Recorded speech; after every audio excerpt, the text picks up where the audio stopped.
एक आम व्यक्ति पर अगर कोई केस हो जाए तो उसके लिए सरकारी नौकरी मिलना सपना बन जाता है। लेकिन इन नियमों को मंजूरी देने वालों पर चाहे कितने भी गंभीर अपराध के केस दर्ज हो जाएं, वे आज़ाद रहते हैं। मैं बात कर रहा हूं उन नेताओं की जिन्हें आप चुनते हैं और 5 साल के लिए इस देश के भविष्य की डोर उनके हाथों में दे देते हैं। सोचने वाली बात है कि देश भर के 302 मंत्री यानी करीब 47% पर आपराधिक केस दर्ज हैं। इनमें 174 मंत्री ऐसे हैं जिन पर हत्या, अपहरण और महिलाओं के खिलाफ अपराध जैसे गंभीर आरोप हैं। 27 राज्यों, 3 केंद्र शासित प्रदेशों और केंद्र सरकार के कुल 643 मंत्रियों के शपथ पत्रों का विश्लेषण किया गया है। भाजपा के मंत्रियों की स्थिति सबसे ज्यादा खराब है।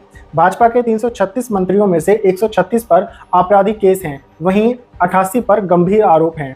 कांग्रेस के कुल 61 मंत्रियों में से 45 पर केस हैं और 18 पर गंभीर आरोप हैं।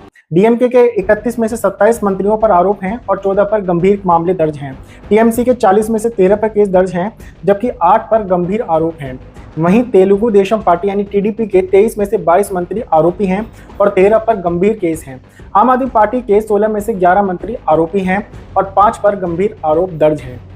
आंध्र प्रदेश, तमिलनाडु, बिहार, उड़ीसा, महाराष्ट्र, कर्नाटक, पंजाब, तेलंगाना, हिमाचल प्रदेश, दिल्ली और पुडुचेरी में 60% से ज़्यादा मंत्री आपराधिक मामलों में आरोपी हैं। दूसरी ओर हरियाणा, जम्मू कश्मीर, नागालैंड और उत्तराखंड के किसी भी मंत्री पर कोई आपराधिक केस दर्ज नहीं है। यह जानकारी 2020 से 2025 के बीच चुनावों के दौरान दाखिल हुए हलफनामों के आधार पर जारी की गई है। यह जानकारी चुनाव सुधार संस्था एसोसिएशन फॉर डेमोक्रेटिक रिफॉर्म की रिपोर्ट में सामने आई है। आपका इस बारे में क्या कहना है, कमेंट में जरूर बताएं।